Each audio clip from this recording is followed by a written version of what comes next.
പ്രിയമുള്ളവരെ, ജസ്റ്റ് റൈറ്റ്സിന്റെ മറ്റൊരു എപ്പിസോഡിലേക്ക് സ്വാഗതം. 1860 ശേഷം ഇന്ത്യൻ നിയമ സംവിധാനത്തിൽ, ക്രിമിനൽ നിയമ സംവിധാനത്തിൽ ഏറ്റവും വലിയ ഒരു മാറ്റത്തിന് രാജ്യം സാക്ഷ്യം വഹിക്കുകയാണ്.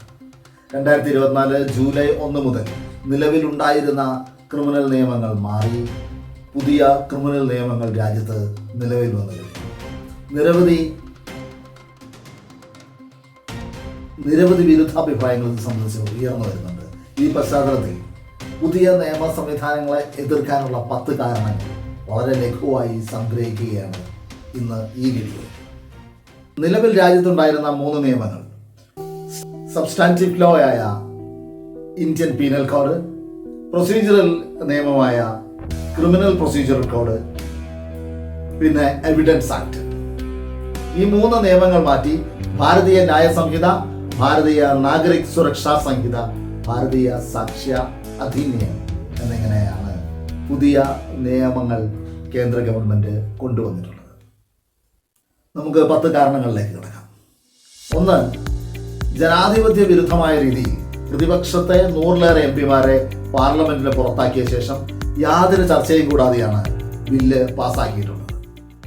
മാത്രവുമല്ല, ഇതുപോലൊരു വലിയ മാറ്റം നിയമ സംവിധാനത്തിൽ കൊണ്ടുവരുമ്പോൾ അത് തീർച്ചയായിട്ടും കൊണ്ടുവരേണ്ടിയിരുന്നത് ലോ കമ്മീഷനായിരുന്നു. 1973 ക്രിമിനൽ പ്രൊസീജിയർ കോഡിൽ വലിയ മാറ്റങ്ങൾ നമ്മൾ വരുത്തിയപ്പോൾ 10-13 വർഷത്തെ വലിയ ചർച്ചകൾക്കും ലോ കമ്മീഷൻ റിപ്പോർട്ടുകൾക്ക് ശേഷമാണ് ആ ഒരു മാറ്റം നമ്മൾ വരുത്തിയത്. ഇവിടെ ഇത്തരത്തിൽ യാതൊരു നടപടിക്രമങ്ങളും പാലിച്ചിട്ടില്ല. നിയമ മന്ത്രാലയം പോലുമല്ല ബില്ല് കൊണ്ടുവന്നത്, ആഭ്യന്തര മന്ത്രാലയമാണ്.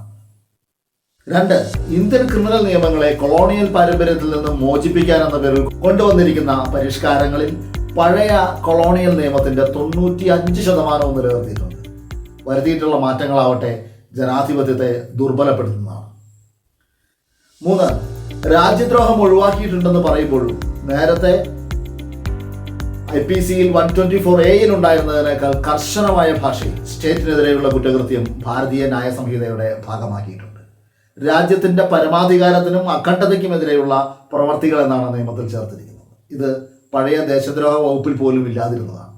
സാധാരണ പ്രവർത്തനങ്ങൾ വരെ രാജ്യത്തിനെതിരെയുള്ള ആക്രമണമായി വ്യാഖ്യാനിക്കാനുള്ള അധികാരം പോലീസിന് കൊടുക്കുന്നതാണ് ഈ നിയമപരിഷ്കാരം. മർദ്ദക നിയമമെന്ന് പൊതുവെ വിലയിരുത്തപ്പെട്ടിട്ടുള്ളതാണ് UAPA. ഭീകര പ്രവർത്തനം ആരോപിക്കപ്പെട്ട നിരവധി നിരപരാധികൾ ജയിലിൽ കഴിയേണ്ടി വരും. അലൻ താഹ കേസ് മുതൽ ഹത്രാസിൽ പോയ സിദ്ദിഖാപ്പനും ബംഗളൂരു സ്ഫോടന കേസിൽ പോലീസിന്റെ കള്ളി വെളിച്ചത്ത് കൊണ്ടുവന്ന KK ഷാഹിനയും ഒക്കെ നിയമത്തിന്റെ ഇരകളാണ്. പുതിയ പരിഷ്കാരത്തിൽ ഭീകരപ്രവർത്തനം പ്രത്യേക നിയമത്തിൽ മാത്രമല്ല, സാധാരണ നിയമത്തിലും ഒരു കുറ്റകൃത്യമായി നിർവചിച്ചിരിക്കുന്നു. അതിനർത്ഥം മർദ്ദക നിയമമെന്ന് നമ്മൾ വിളിക്കുന്ന UAPA നിയമത്തിൽ പോലുമുള്ള സംരക്ഷണങ്ങൾ മനുഷ്യർക്ക് ലഭിക്കില്ല എന്നാണ്. ഉദാഹരണത്തിന് UAPA കേസുകൾ അന്വേഷിക്കേണ്ടത് NIA ആണ്. അതുപ്രകാരം ഒരാളെ പ്രതി ചേർത്ത് വിചാരണ ചെയ്യാൻ സർക്കാരിൻ്റെ അനുമതി ലഭിക്കേണ്ടതുണ്ട്. എന്നാൽ ഭീകരപ്രവർത്തനം ഭാരതീയ ന്യായ സംഹിതയുടെ ഭാഗമാകുമ്പോൾ സാധാരണ ഏതൊരു പോലീസ് സ്റ്റേഷനിലും കേസ് രജിസ്റ്റർ ചെയ്ത് യാതൊരു മുൻകൂർ അനുമതിയും കൂടാതെ അത് നടപടിയുമായി മുന്നോട്ട് പോകാൻ സാധിക്കുന്നു. ഇത് പോലീസ് രാജിലേക്കാണ് നയിക്കുക എന്ന കാര്യത്തിൽ സംശയമൊന്നുമില്ല. 5, മറ്റൊരു പ്രശ്നം കുറ്റാരോപിതരെ പോലീസ് കസ്റ്റഡിയിൽ വിടുന്നതുമായി ബന്ധപ്പെട്ടാണ്. 15 ദിവസത്തെ പോലീസ് കസ്റ്റഡി കൂടുതൽ ദീർഘവും എളുപ്പവുമാകാനുള്ള സാധ്യതയുണ്ട്. ജാമ്യം വളരെ ദുഷ്കരമായ ഒരു സംഗതിയായി മാറും. ഏറ്റവും ദോഷകരമായേക്കാവുന്ന പരിഷ്കാരം FIR രജിസ്റ്റർ ചെയ്യുന്നത് പോലീസിന്റെ വിവേചനാധികാരത്തിന് വിടുന്നതാണ്. സാധാരണ മനുഷ്യർക്ക് നീതി ലഭിക്കണമെന്ന ഉദ്ദേശത്തോടെയാണ് FIR നിർബന്ധമായും രജിസ്റ്റർ ചെയ്യണമെന്ന നിർദ്ദേശം ലളിതകുമാരി കേസിൽ സുപ്രീം കോടതിയുടെ ഭാഗത്തു നിന്നും ഉണ്ടായത്. ആ തീരുമാനത്തെ അട്ടിമറിക്കുകയാണ് പുതിയ നിയമസംഹിത. 7 വർഷം വരെ തടവ് ശിക്ഷ ലഭിക്കാവുന്ന കൊഗ്നൈസബിൾ ഒഫൻസുകൾ വന്നാൽ ഒരു പ്രിലിമിനറി എൻക്വയറിക്ക് ശേഷം പ്രഥമ ദൃഷ്ട്യ കേസ് ഉണ്ട് എന്ന് ബോധ്യപ്പെട്ടാൽ മാത്രമേ SHOയ്ക്ക് FIR രജിസ്റ്റർ ചെയ്യേണ്ടതുള്ളൂ. അങ്ങനെ ഒരു വിവേചനാധികാരം പോലീസിന് നൽകുന്നത് അപകടകരമാണ്. ഈ വർഷം ജൂലൈ 1 മുതൽ രാജ്യത്ത് ഒരേ സമയം 2 നിയമസംഹിതകൾ നിലവിലുണ്ടായിരിക്കും. ജൂലൈ 1 വരെ രജിസ്റ്റർ ചെയ്ത കേസുകൾക്ക് പഴയ IPCയും CRPCയും ഒക്കെയാണ് ബാധകമാവുക എങ്കിൽ ഇന്ന് മുതൽ ഭാരതീയ ന്യായ സംഹിതയും ഭാരതീയ നാഗരിക് സുരക്ഷാ സംഹിതയും ഒക്കെയുമാണ് വരിക.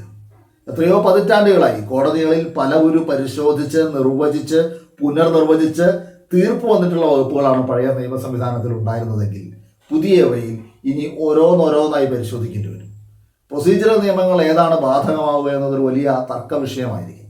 ഇപ്പോഴേ 10,000-കണക്കിന് കേസുകൾ കെട്ടിക്കിടക്കുന്ന നമ്മുടെ കോടതികളിൽ ഇതിൻ്റെ എണ്ണം കൂടാൻ മാത്രമേ ഇത് സഹായകമാവൂ. അങ്ങനെ നീതിന്യായ സംവിധാനത്തെ കൂടുതൽ വൈകിപ്പിക്കുന്നതാണ് ഈ പരിഷ്കാരങ്ങൾ. 8. ക്രിമിനൽ നിയമങ്ങൾ നീതി നിർവഹണ സംവിധാനത്തെ പൂർണ്ണമായും ഡിജിറ്റൈസ് ചെയ്യുന്നതിനെ കുറിച്ചാണ് പറയുന്നത്.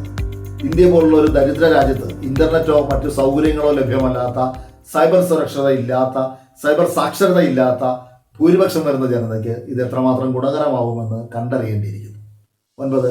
ക്രൈം ഇൻവെസ്റ്റിഗേഷനിൽ ഫോറൻസിക് സംവിധാനങ്ങളുടെ ഉപയോഗം വർദ്ധിപ്പിക്കുന്നതിൽ ജനാധിപത്യപരമായ ചില ശരികേടുകളുണ്ട്. വിരലടയാളം ഉൾപ്പെടെ പല ഫോറൻസിക് സമ്പ്രദായങ്ങളുടെയും ശാസ്ത്രീയത ചോദ്യം ചെയ്യപ്പെട്ടുകൊണ്ടിരിക്കുന്ന ഒരു കാലഘട്ടമാണിത്. ഇലക്ട്രോണിക് ഉപകരണങ്ങളിൽ കൃത്രിമം നടത്തി സ്റ്റേറ്റ് തന്നെ തെളിവുകൾ ഉണ്ടാക്കി ആളുകളെ കുടുക്കുന്ന രീതി ഭീമക്കൊറേഗാവ് കേസിലൊക്കെ നമ്മൾ കണ്ടതാണല്ലോ. അത്തരം തിരിമറികൾ കൂടുതലും കുറ്റസമ്മതത്തെയാണ് ആശ്രയിക്കുന്നത് എന്ന പ്രശ്നവുമുണ്ട്. 10.